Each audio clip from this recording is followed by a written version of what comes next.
Well, welcome to another webinar.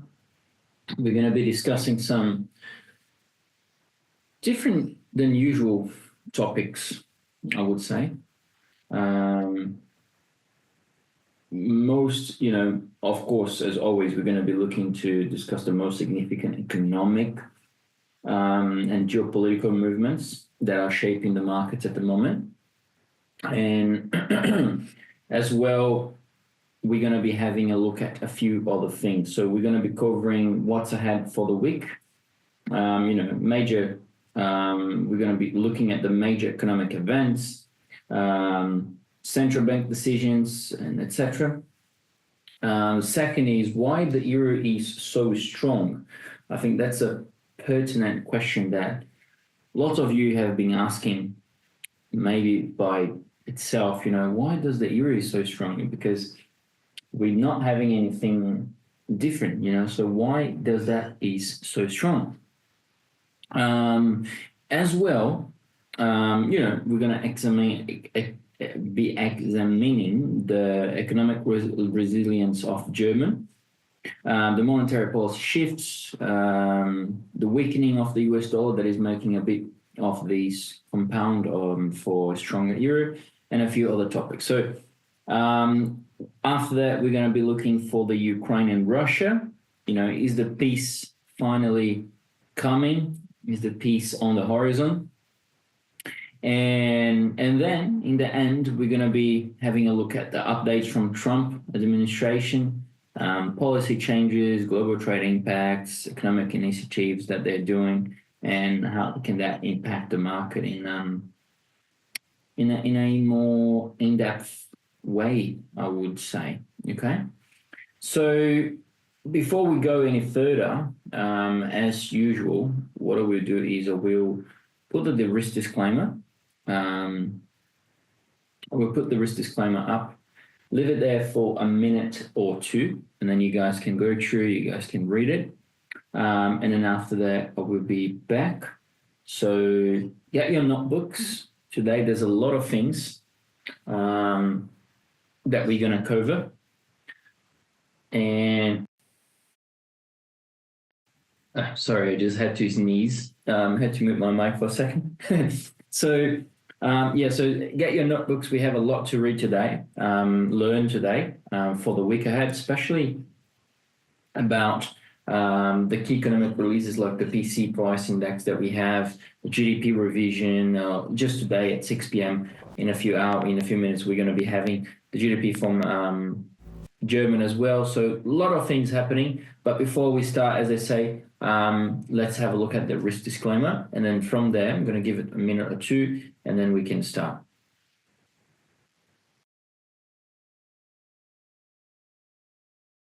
What's ahead this week? All right, so I'm going to be using FinLogic's economic calendar. The way you get access to it, it's pretty easy. You just type finlogics.com on Google, and then you type enter. And then on here, you come to tools and then economic calendar. Or the easiest and simple way you can do as well is just clicking the link I'm going to send you guys into the chat. So FinLogic's economic calendar. All right, so I've sent the link into, okay, that's good, Ains. So you being able to join, that's good then. All right, so FinLogic's economic calendar, it's there. I've sent it over, so you guys can come here. Just press this week. I usually don't trade low volatility, so just medium to high. We just want all the countries, okay, except Italy. Not much from Italy. Doesn't care much from France as well. And then leave the rest of it, and that should be fine. So we're going to be having some US PC price index. All right, so that's one of the preferred data from the Federal Reserve, measure of inflation. So the price So the personal consumption expenditure is, if not one of the most used measures of inflation from the Fed, and is released every month. And it basically provides us a lot of insights into whether the inflation is trending in a way that might justify the future rate cuts or maybe justify even hikes. It doesn't, we don't know, okay? So for these, how I like to do is I just select US, and then I come here, and then that's all US data, okay? So there you go.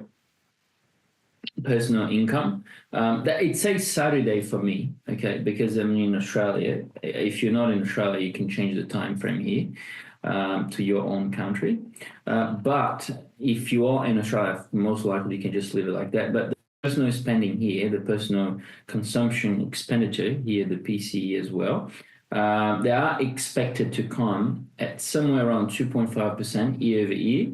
0.2%, 0.3% month over month, and then the personal spending 0.2, 0.3. It seems to be a pretty big decline from the previous. So previously, the month over month was 0.7, now 0.2.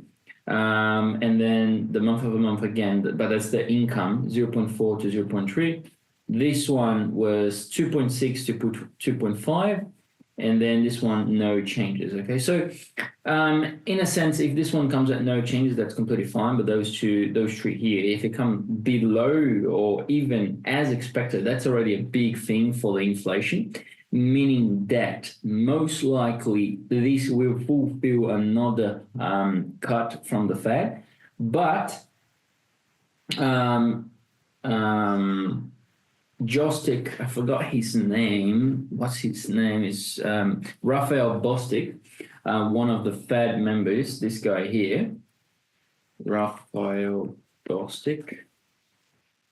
This guy here, he's one of the Fed. How do I say? He's one of the presidents and the CEO of the Federal Reserve, and he said, not with these exactly words, but he mentioned it, that he sees potential for 3 cuts this year, and he doesn't see any why not. Why not should we be doing this? Because the inflation is showing positive signs, etc., etc. So most likely it will maybe have 2. I don't know about 3. I think 3 is a bit too forced. Even if we look here on the, let me just open up for us, the CME FedWatch Tool is having the second meeting in 22 days into March, and is expected to have no changes. 95.5% expects the market to have no changes. The 7th of May, still no changes. June, then 50% probability of cut and 34% probability of no changes, okay? Then we got July with no changes from previously. And then September, no changes, October, and then December. So maybe we are somewhere expecting 2 cuts more. So 3 cuts in overall, okay? We did have a cut already this first quarter. Then most likely on July, we have a 25 basis points cut. And then in October, we have another 25. So 25, 25, and then 25. So that comes up to 75, so 0.75%. Okay, so getting the rates down to 3.75%.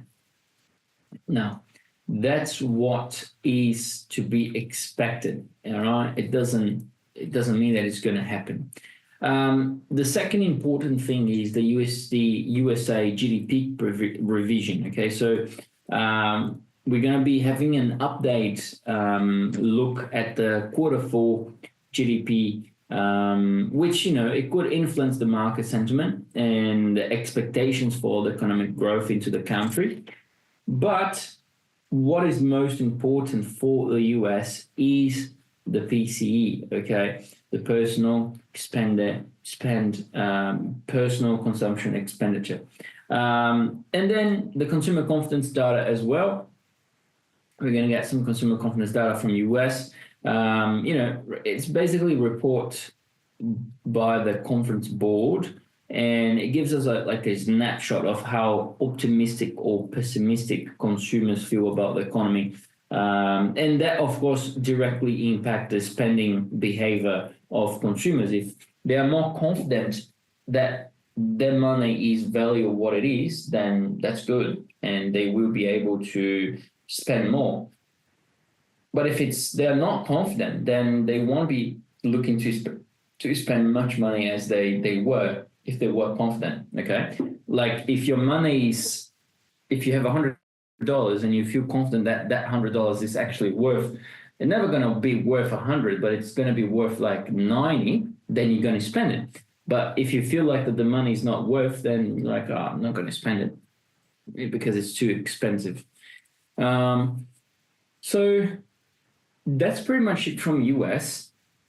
I know there is some good data coming out from Euro area and German as well. So we had the federal election. Monday, we had the IFO business climate coming in very bad, 85.2 from 85.8. So no changes from the previously. And then today we have the GDP expected to have a contraction on the quarter-over-quarter, and somewhat, well, I can't say that it's good, but still negative, but better than the previously. So they're expecting a little bit higher than the previous. And then we're going to have the retail sales as well. That's very important to us. Retail sales pretty much shows to me if the retail are selling. And if they're selling, there's people buying. And if they're buying, there's people spending. And spending generates inflation, and inflation generates higher rates. And if that comes up to be much higher than what it is, this will be good for the euro because shows that the inflation is most likely going to be sticky. Okay. And we just had the inflation yesterday as well for Europe. The inflation rate, the final, comes up to be 2.5%. So that's pretty good, okay? Because the inflation target for the ECB, for the European Central Bank, is somewhere around 2 to 3%. So that's good. That's good. That's on nearly target for them, okay? But I think that's sort of a fake inflation, okay? Don't get me wrong. Because think about it. Even with inflation down like 2.5%, and then we get prices up 20%, 22% up in prices, that's not good, right? Because yes, good one, inflation is down, but people are still struggling to live. So what's the point? Having higher rates, low inflation, but higher prices. So in theory, it's still the same thing. And it will take a bit longer to actually do a recover, okay? And then an unemployment rate from German and inflation rate from German as well. So I think that's pretty much it. We got some data from New Zealand and Australia as well, but just very small ones. We got business confidence for New Zealand, Australia monthly CPI indicator expected to have a bit of an uptick to 2.6% from 2.5. RBA speech was today, so not much happening here. On the other side of the world, China and Japan, Japan retail sales will be really important, okay, to see if the people are getting stimulated and are actually buying things with higher rates. That would be really important on Friday. So if you are trading USD JPY, I reckon that's really crucial for you. Most likely, I would be looking to trade JPY on the short side, so long in Japanese yen. But always always be careful because Japanese yen has been pretty volatile in the last few days. And then on Switzerland and Canada, we have Canada BOC speech today at midnight. On Thursday, we have GDP from Switzerland, expected to have a bit of a contraction from looking at previously. And then on Saturday for me, but most likely Friday for everyone, it will be the Canada time to have GDP show. A little bit better than previously, so a bit of a uptick into majority of the releases. Okay, so that's pretty much it for the week ahead. There's no other things happening. Do you guys have any questions regards that, or is everything fine?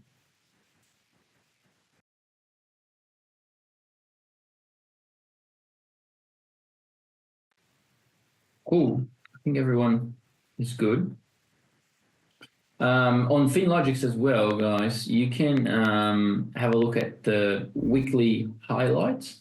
So if you click here, that image is open, and then you have the majority of the major news on here. Okay, we can't put everything because it's too short of a image. But if you want to access the whole thing, then you can come to the actual economic calendar. Okay.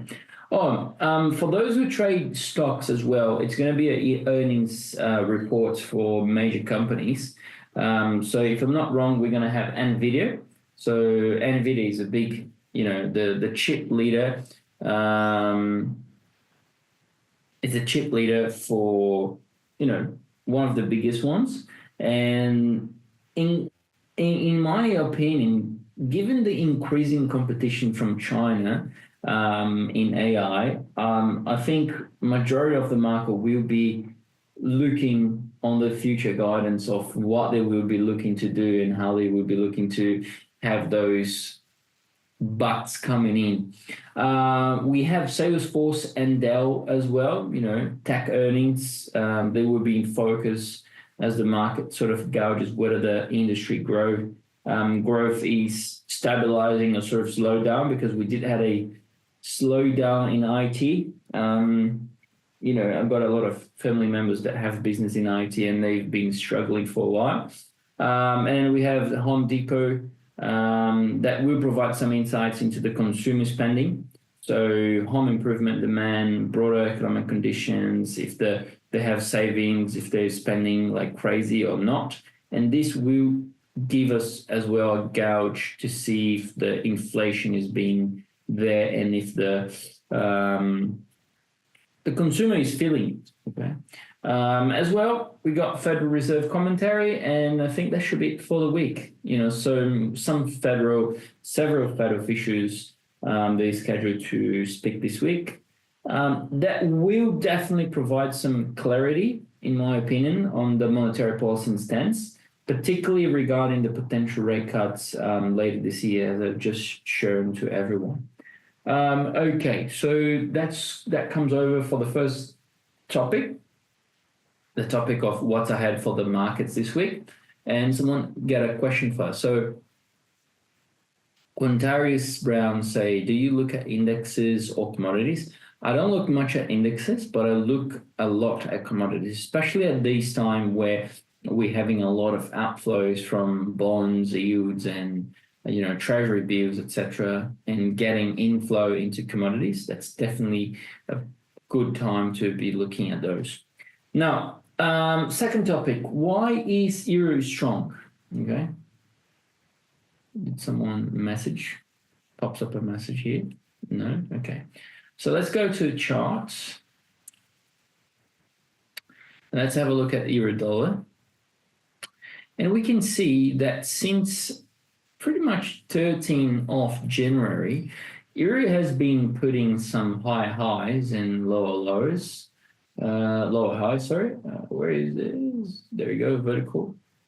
There you go. So since that blue line here, that vertical blue line, euro has been trading on an upside now at 104.78 tree. And it has been some appreciation against the US dollar, not against the Japanese yen, because Japanese yen has been pretty strong.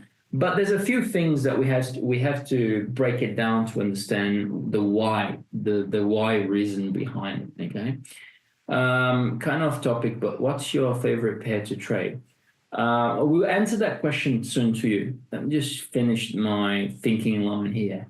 So first thing is the German economic strength. Okay, so Germany, the pretty much largest, and I always say that for everyone, is the largest economy on Europe. So we have to always be with an eye on it. Okay, so it has shown some signs of resilience.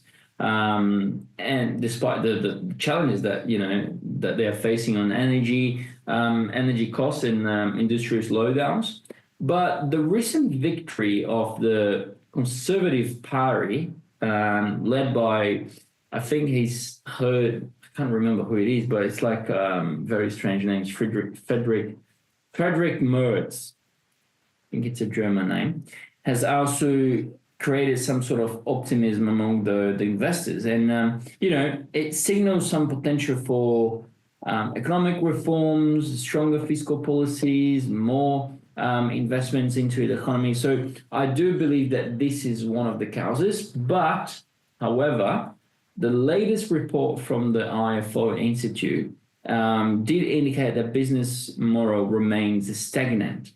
And that pretty much suggests to me that while the political environment is improving, the economic sentiment is still very fragile.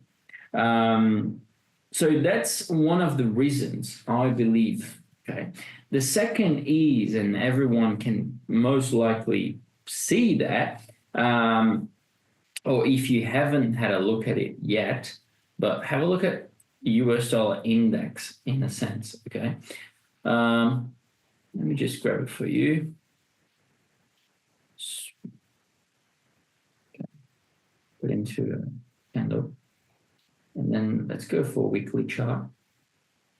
Okay.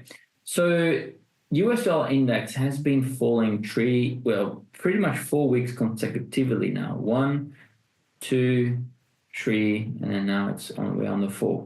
So 4 weeks consecutively falling. All right. So that's pretty bad. That's not good at all. And as we all know, if we just invert the scale, that's euro dollar pricing. Okay, that's exactly euro dollar. And I can put it up euro dollar here. And that's going to be exactly it. Okay, let me just change for line. So that's going to be euro dollar. It's insane, right? And if it just come back to normal, done. It's the opposite. So it's not insane. It's just because they have the same basket, and the biggest portion of basket from US dollar index, because it's an index, it's composed by something. And the index and the biggest composed of the index is the euro. Okay. So come back here. As we know, and you can see, the Federal Reserve is, seeing a potential slowdown in rate hikes. Which makes the US dollar less attractive to investors that are looking for higher yield. So it's that thing, right? We are on an easing phase. We are on an easing cycle from central banks. So central banks are starting to cut. They are slowly getting there as they wanted. So if investors look to these and think, they're not paying as they used to, so I'm going to take my money out of that and put, like in Japan, for instance, that have much more potential to be hiking the rates than US, for instance, or Europe, RBA, RBNC, BOC, EOB, anywhere, majority of the banks are into an easing cycle. And there's a very nice feature on FinLogix that you can check that. I can show you guys later. But second point is that US economic growth concerns, they have also contributed to that decline.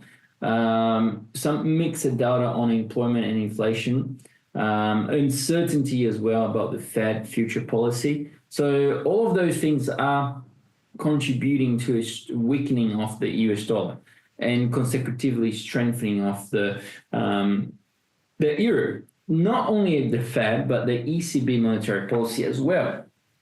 The recent cut on the interest rates that they did by 25 basis points to 2.75%, it did mark the market already had some sort of priced into this move, preventing a major sort of euro sell-off. So first of all, yes, they did cut, but why didn't the euro sell off? Well, because the market was already knew that, and they're taking this as an opportunity, okay?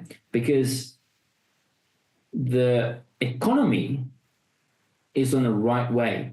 The monetary policy is coming down, yeah, good, but the economy is on the right way. The ECB remains very hawkish, relatively hawkish compared to the Fed, in my opinion, okay? And that maintains more expectation for further rate adjustments that could be needed to control the inflation into the Fed and then not into the ECB, because ECB has the inflation somewhat controlled already. So they can maintain the rates high for longer. So these are my reasons that I think that euro is potentially coming up at 1.06. Oops, sorry, 106. Okay. Yes, we are ranging. I completely concede that. I'm not a blind person. But for that, we probably have to break this stop at 154. Yeah, around 154 would be good. I don't think we're going to pass it over 106. There are some institutions looking at on 1.12 this year.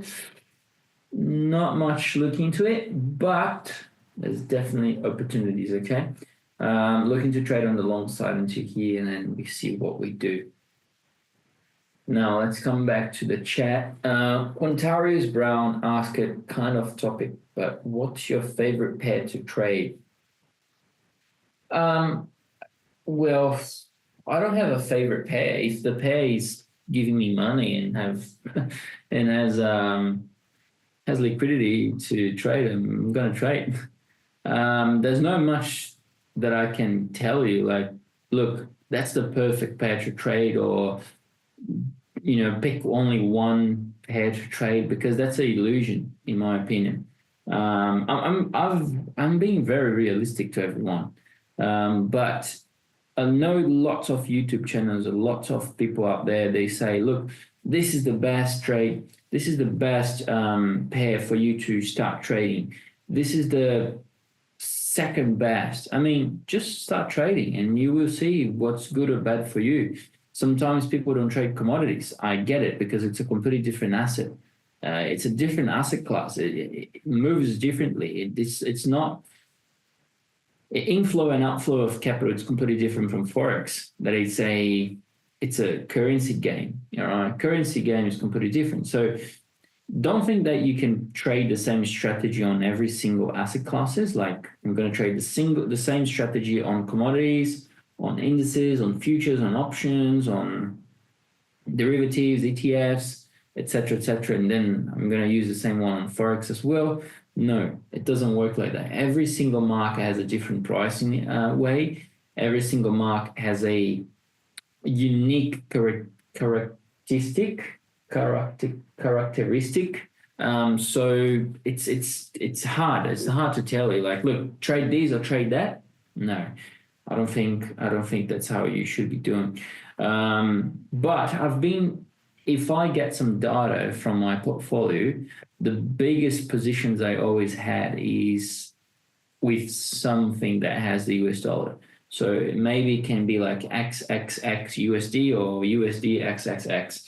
So either with US dollar on the base or the quote has been my biggest position, because I really, really know what to be looking into the Fed. I can read him pretty well. What else I can say to you? Yeah, just start trading. See what you get. Careful with Japanese yen. US dollar, if you know how to trade it, it's beautiful. But yeah, that's it. That's pretty much my answer to you. Hopefully you got the answer in a good way. All right. So moving on, let me drink some water, guys, because I've been speaking for 45 minutes already.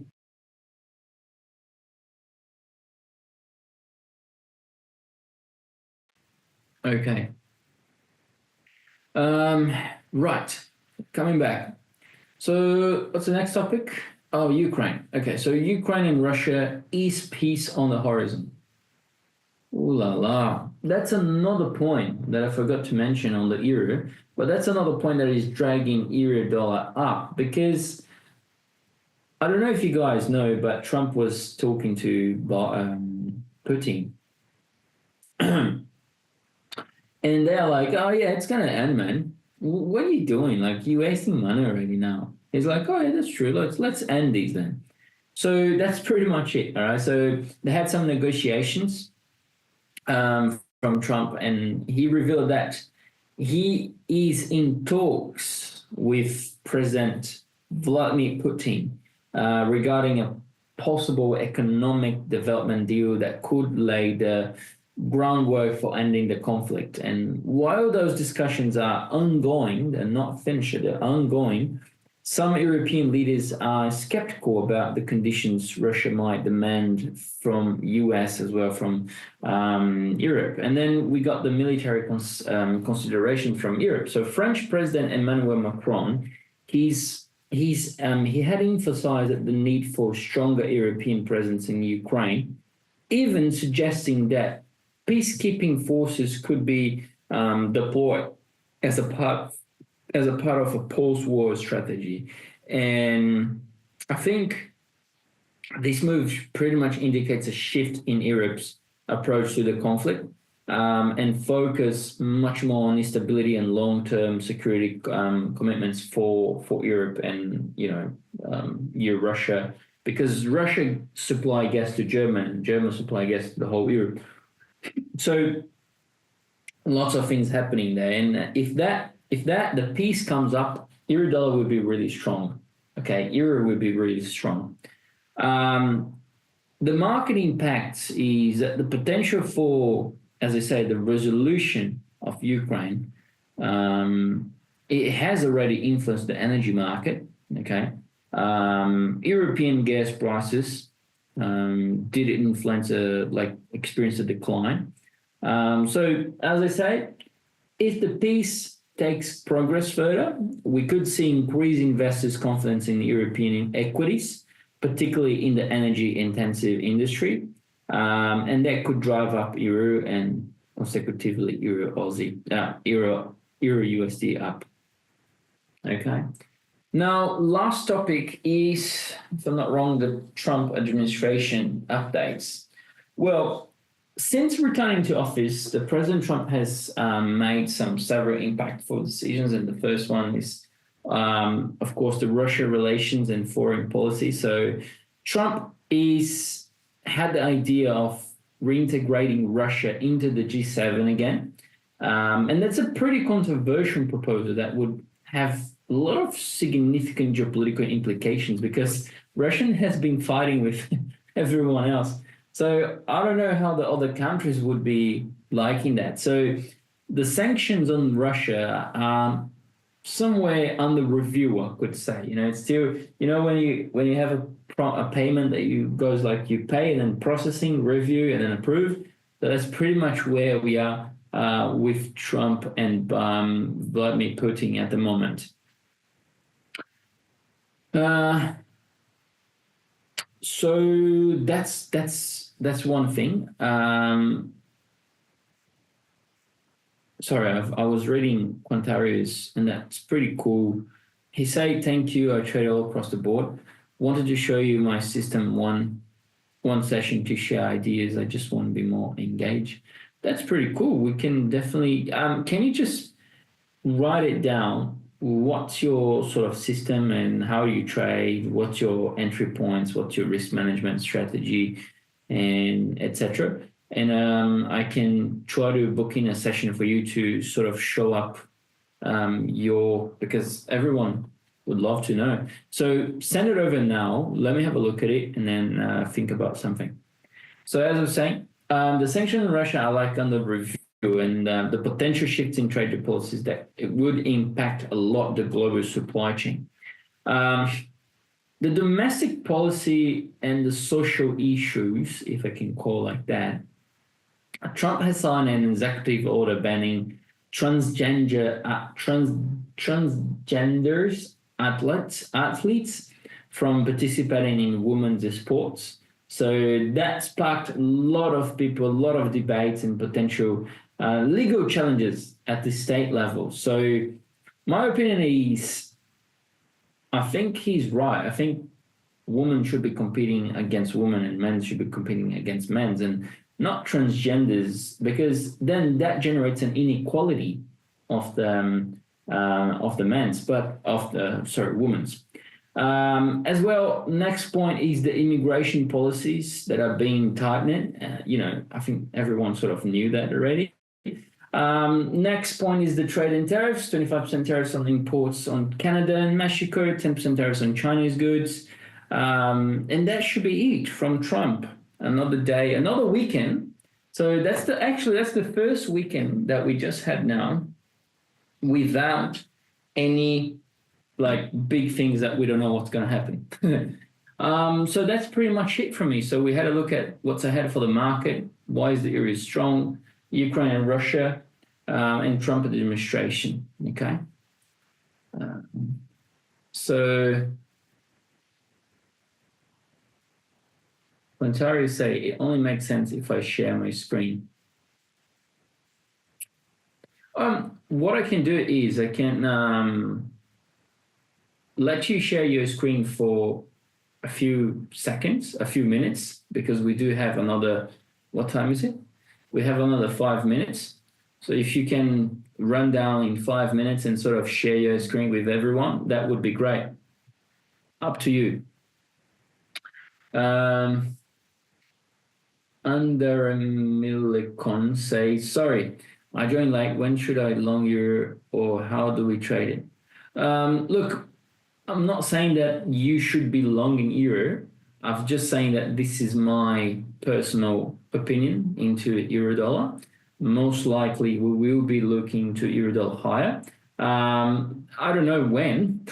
I would love to have a crystal ball, but I'm not too sure when we should be looking to long it. Okay. Okay, so that should be it then.